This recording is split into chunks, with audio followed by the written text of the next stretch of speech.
episode of the F Word, and today we have Lucy Cox from the Academe, and her F word is Fortitude, which Megan chose for you because I think that's a great word. And I do have to just confess, I had to Google it. Were you happy?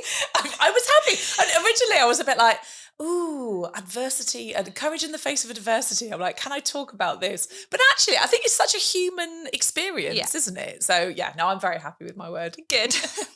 And can you tell us a little bit about Academe? Yes. So the Academe started 3 years ago.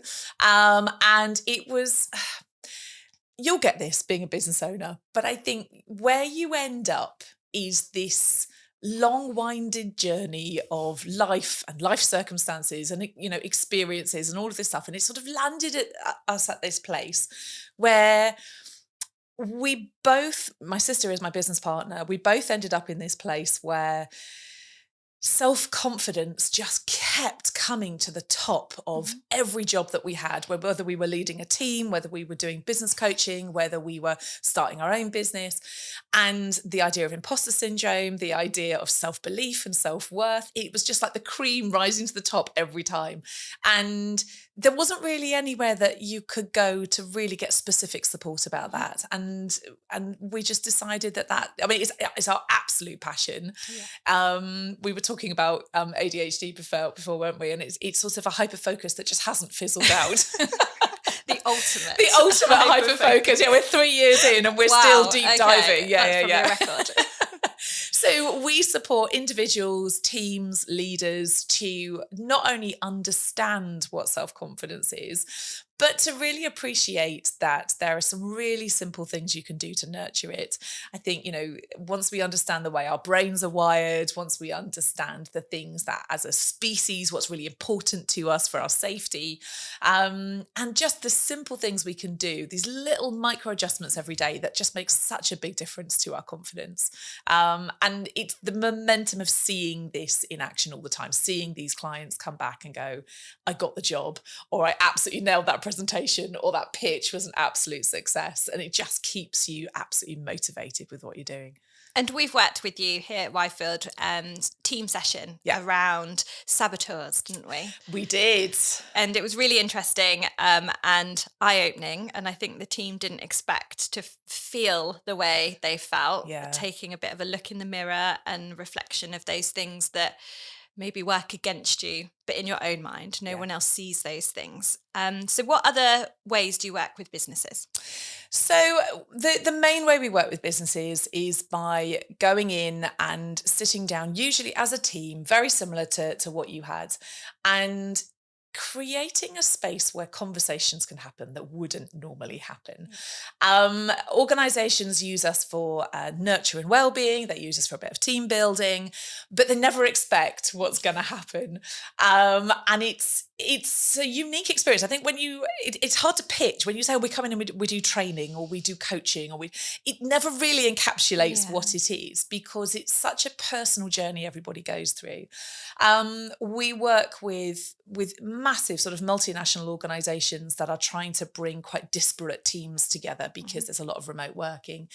And every single cohort we have go through our programs, they want to stay together via WhatsApp. And you just see these conversations happening and this very sort of, I call it bringing your human to work. Yeah. And it's this idea of, you know, how do we create a safe enough place for our humans to feel vulnerable enough to just show all of themselves? Because to have that eroded self-confidence, to have that low sense of self-worth, we know that it impacts productivity, it impacts focus, it impacts mental and physical health, it impacts the revenue potential of the business, you know, all of these things. So we work with them, you know, in group work, we have one-to-one programs. We go and do keynotes and talks. We have a lot of free resources as well that we use. But for us, it's about education, it's about intervention, and it's about making a difference. Right. And you touched on at the start around you started the Academe based on your own experiences with your sister, and how is it working with your sister is one question, and then also could you share some of your experiences? Yeah, so I was thinking, what other F word would I have chosen? And I was thinking family would have probably been one right at the top, because my sister and I say we weren't close when we were kids. We were just usual siblings. We used to drive each other absolutely mad. And I think if you'd said to us back then that we'd be running businesses together, there's no way we would have believed you. But we have these wonderful sort of complementary skills. My sister is very detail orientated, very focused. She's so driven and ambitious. She's incredibly intuitive when it comes to business and to people. Whereas I like to go out and do all this sort of stuff, all the jazz hands and talk to people. And I've got the coaching background and that sort of thing. So it just works. It really works. And I think, we're closer than ever. And what's been lovely in the journey, so we ran a business together before this one. Obviously, we've got this business now, is we have been entrepreneurs working together and reliant on each other through, you say about Fortitude, all of the different big life events. And whether that is divorce, whether it's infertility, whether it's adoption, whether it's ill health, whether it's neurodivergence, all of these different things. I think having your sister as part of your business, it adds a whole other... We talk about bringing your human to work, like it is the ultimate. We feel safe to bring our human to work because we know each other inside and out. It's not perfect, but it's fantastic, and I wouldn't change it for the world. So that's absolutely, what's it like working with family. In terms of our own journey, we have had, on the one hand, very similar journeys. On another hand, obviously, we've had our own unique experiences, but our journey with low self-esteem, chronic low self-esteem, body dysmorphia, some really challenging things we've had happen over the years that we've had to develop strategies to work through. And the types of roles that we've had have consistently put us outside of our comfort zone when it comes to those sorts of things, whether it's public speaking, we went on Dragon's Den, for God's sake. Do you know what I mean? I was going to speak to you about that. And you're there like in the waiting room going, why are we here? Waiting for the lift doors to open, and you're like going, we're nuts. I just want to go home and have a cup of tea.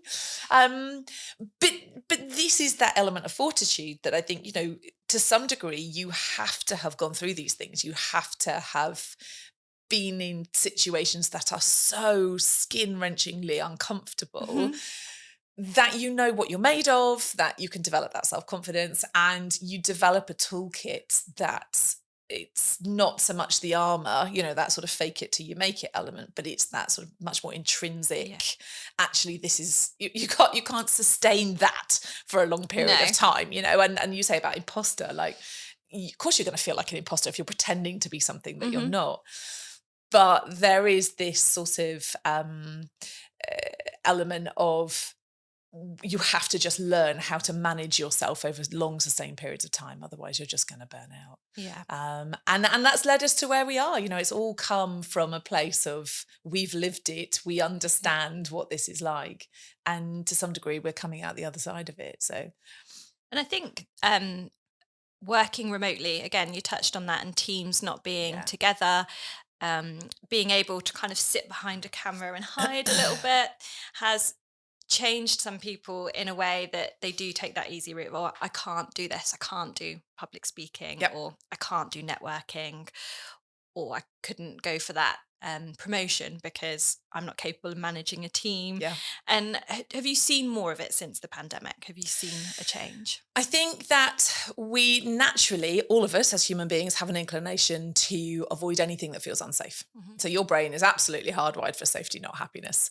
And we have different versions of safety. We have social safety, emotional safety, physical safety, financial safety. And when we have gone through something that's quite traumatic, and for a lot of us that the pandemic was hugely traumatic from a social perspective, emotional, financial, I think you can't help but close off a little bit and say, this is my new norm. This is how I've kept myself safe for the last 2 years. Therefore, this is the strategy that works. Also, we get out of the habit of it. We get out of the habit of talking to people, of just being in physical presence of people.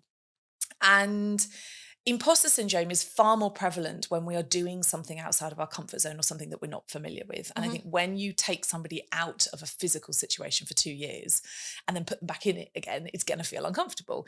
And that brain is going to be going, you're not good enough, you're dressed weird, you're not talking properly, you don't know what you're talking about, relate. And you end up coming up with a lot of reasons why you can't do it. So yes, is the short answer to your question. We do see a lot more of it. I think organizations it's changed the way organizations work, and there's massive opportunities now with recruitment and bringing teams together that are so multicultural and so sort of geographically diverse. The talent pool is that much broader, but now you've got a real challenge in organizations around well-being and communication and that team cohesion, which when you're all in an office, it's not easy, but it's easier because you've got eyeballs on each other. And how do you keep an eye on your team as a leader to know that they're okay when they're 200 miles away?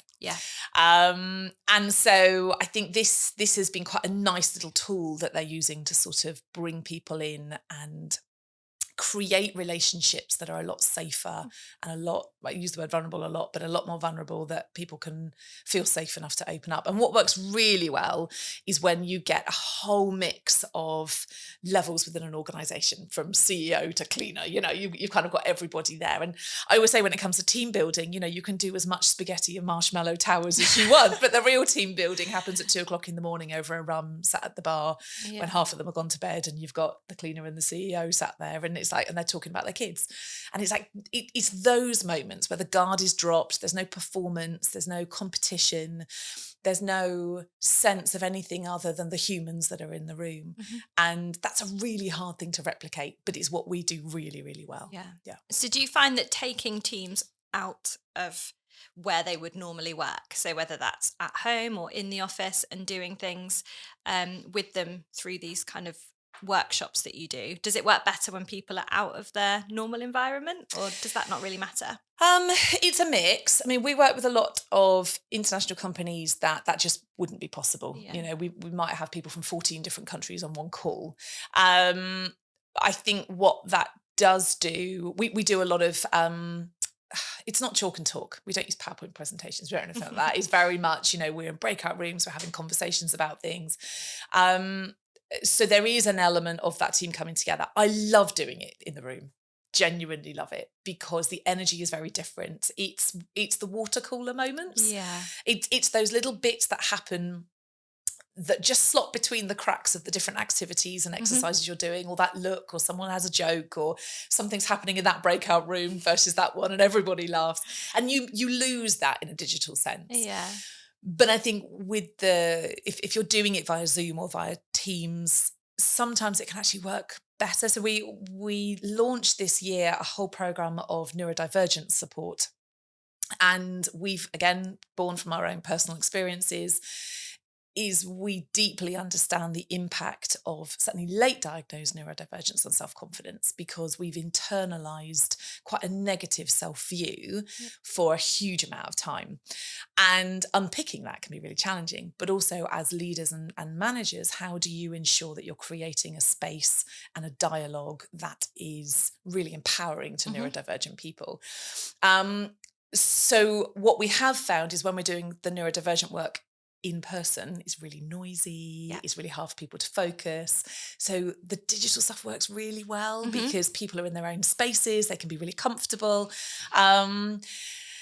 Horses for courses. They're both on the table as an offer. If someone wants to pay me to go to Canada to deliver something, I will be there with bells on.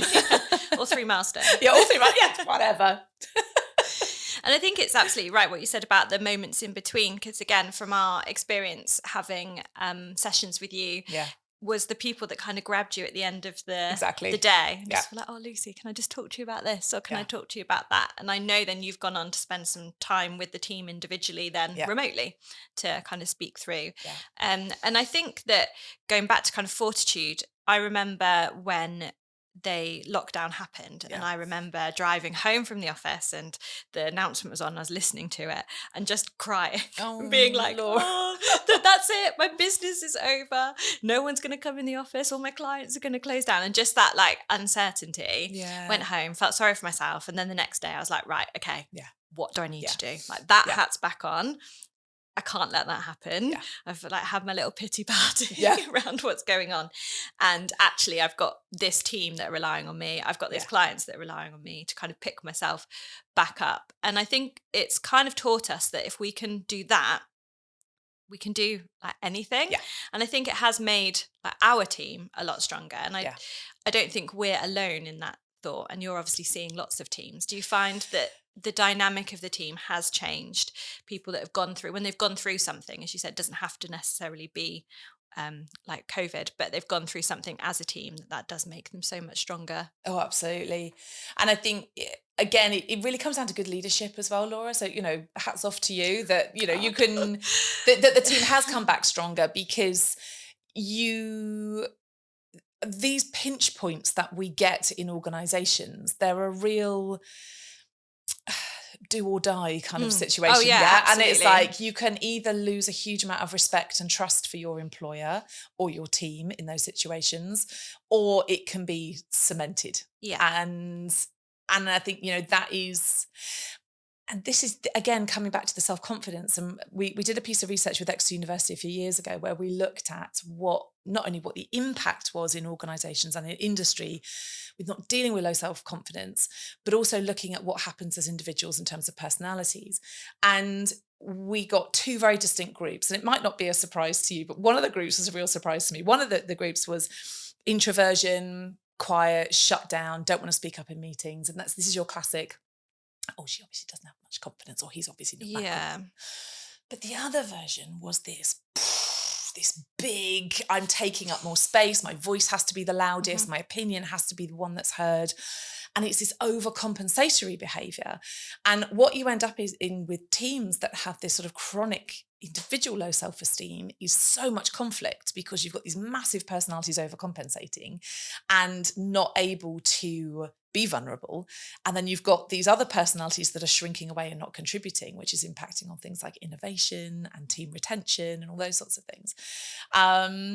And I think as a leader, especially when we go through these pinch points of adversity, you've got to be quite self-assured. You've got to be quite self-confident and to be very self-aware to be able, and you can fall apart. Of course you can fall apart. We're human, like we're supposed to fall apart. But it's how long we allow ourselves to stay in that state before we then start self-sabotaging. When it comes down to the tools for developing that self-confidence, and I think especially as leaders, this is a tool that you can use with your teams and with yourself. And it's such a brilliant framework, right? So the first one is self-awareness. We talked about, actually you have to be self-aware. You have to have these things as a leader. But self-awareness is the absolute cornerstone of anything to do with developing self-confidence. And you have to be curious. You've got to be deeply curious about why you react the way you do, what sets you off, but also what regulates you, when you're at your best, when you're at your worst, knowing when you need a break, all of these different things. So self-awareness, number one. Then we have activation. So activation is about, what do I want? Where do I want to be? Because sometimes being directionless, especially when you get later in your career or later in life, I think you become acutely aware of hitting goals and milestones and things like that. And having a really clear plan is really important for our self-confidence, so we don't feel that we're at sea. The third one is self-mastery. So just because we know who we are and we know where we're going, we need some tools to be able to manage and parent ourselves along the journey, because, hey, COVID might hit, or, we might be having a bad day. And we need to be able to stay emotionally regulated, and we need to be able to just give ourselves the day to sob into a pillow and then pick ourselves back up again, right? So we need to have that little toolkit. And then the final one, which brings me to my prop, actually. I was going to ask about your props. Yes, I have my belt. Do you want the prop in here? Where does the prop go? Can put it there. Because, I love a belt. And so the final one is around success acknowledgement. Yeah. And it's so important, and we forget about it. We're like, self-awareness. We've got to be emotionally regulate. But we don't celebrate. Yeah. And it's such a core part of getting that self-confidence spiral going up. And we can celebrate the most ridiculous things, we Yeah, can there's no celebrate. rules. Yeah. I finally finished that form, or I managed to read one more chapter of the book. They don't have to be, but creating a habit of success acknowledgement is so important. Culturally, we're crap at it. Yeah, we just aren't taught. It's seen as big-headed or egotistical in some way, or self-indulgent. Yeah, exactly. It's like, what the hell is she doing, ringing a bell for that? And I love the fact that at Whitefield, you guys have got the bell. We do. And it's like, yeah, we've done a thing, ding, ding, ding, ding, ding. And it's really cohesive as a team, isn't it? Yeah. That it kind of brings everybody together. So the initials, and I love that the initials of that methodology spell SAS. It's the SAS methodology, all to do with self-confidence. But use it, if that's useful for people to pay attention to those elements of themselves and their team. And I think that's really helpful because you can break that down. Because sometimes thinking, okay, this is what I want to achieve just feels like a huge mountain to get over, and you think, I can't see the end. I've just got this huge mountain in front of me. I don't have what I need. I'm not good enough. I'm not going to be able to do that. And as you say, breaking it down into those small, first of all, do this, then do that. And then, eventually, before you know it, you've got to the point that you wanted to. There's I think it's a Chinese proverb, and I love it. And it just says, you can't teach a dog to stop barking until it's barking. And I know it's barking, right? But when you look at that in the context of Fortitude, I think it's a really prevalent quote, because what it basically means is intellectually we can know this stuff. We know that it's like, yeah, of course I'm not going to lose my head in front of the team, or of course it makes sense for me to look after myself. Or we talked about Builder's Backyard, didn't we, before we were on camera? Of course we know we should be doing this stuff. But that's when the dog's not barking. And actually, it's not until we are in a state of emotional dysregulation, when we're feeling these emotions that feel so horrible. It's like the panic, the shame, the embarrassment, the anger, the resentment, all of these things, that we can start to really pay attention to ourselves and go, how do I parent myself out of this? And it's not until we're in those moments of adversity that we can genuinely know ourselves and know what works and how we can silence that barking in our heads. Absolutely. And I think that's an opportunity as leaders in business to be able to then set an example. So if you are in a situation, and it's something I've been trying to work on myself with the team, is if something isn't going 100%, don't just stick my headphones in, sit behind my computer and try and get through it without saying, make a bit of a thing of it and say, oh dear God. This is what's happened. Yeah. And then hopefully at the end of the day being like, by the way, I'm amazing because I've sorted this out. And I think by being a bit unapologetic about doing good stuff, so having the bell or being able to say to the team, it's usually around a spreadsheet creation, my sort of self-indulgent, look how amazing I am, look at this. Ding, ding, Does ding. anyone want to come look at my spreadsheet? But by doing that more often, then other people will start to do it. Yeah. And I think that that's when it's most difficult, because you think, oh, I'm in charge here. I should have this really well-polished, amazing persona where I'm super on top of everything. I've got my stuff together. Yep. Like, there's no cracks here. That isn't the case, because I think people, then you set an unrealistic example. And I think it's the same as if you're the first one here every morning and the last one every night, and you're always contactable. And I mean, I'm terrible at practicing that myself, but you then set an example is, oh, well, I'm successful, or I want to be successful, and this is what I have to do to be there. So I think actually giving yourself a break is the way forward, or that's what I've been trying to work on anyway. And should such a toxic word as well, isn't it? Like all of you imagine all the shoulds we have in our head every day, and it's always something that we feel we don't measure up to in some way. But no, absolutely. And I think as leaders, it's kind of a parental role. We are the role model. We have to model what it looks like to fall apart. We have to role model what it looks like to ask for help and to not know the answers.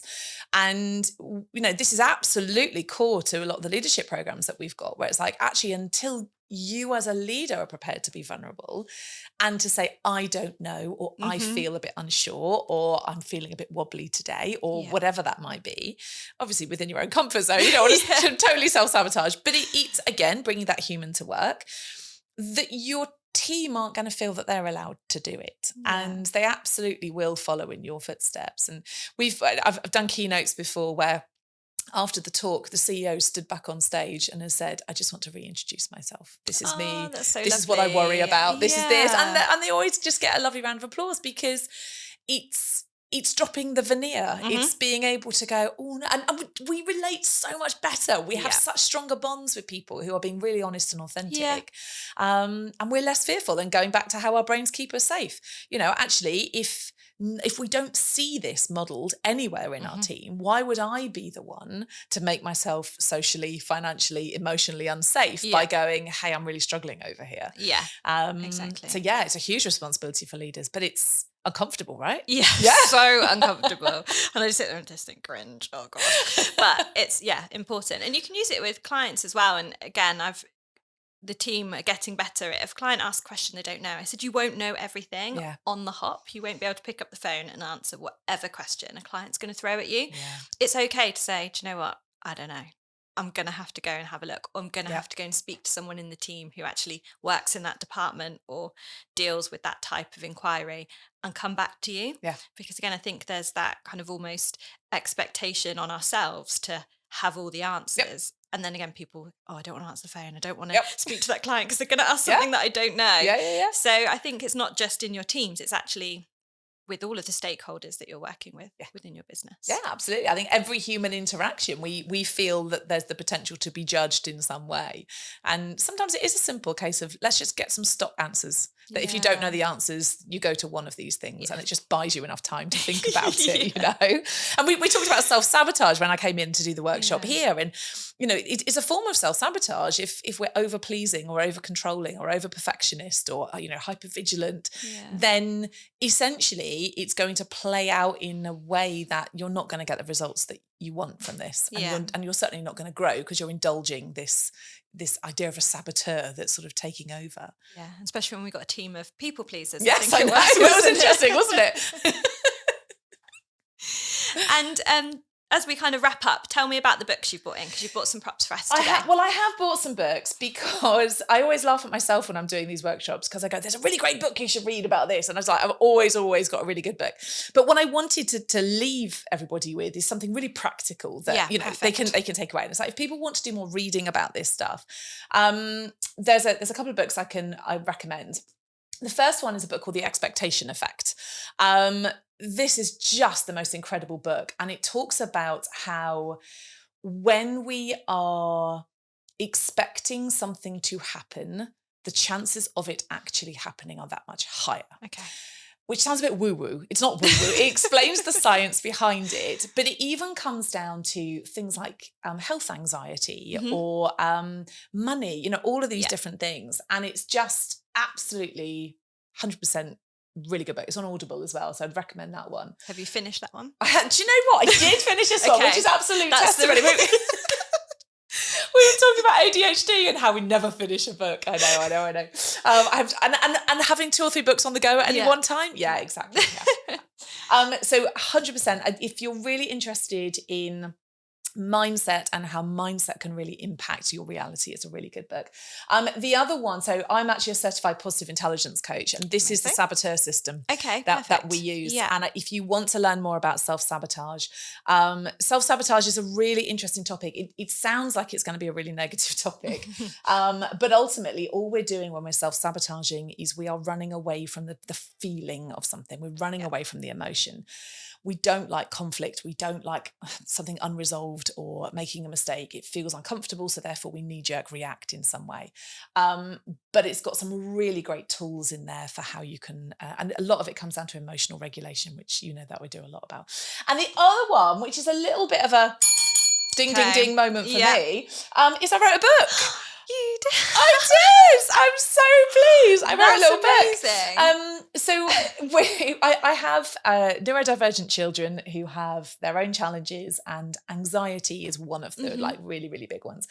But anxiety is a thing that I see over and over again with the grown-ups that I work with too. It's this underlying theme to any of the saboteurs, any kind of low self-confidence.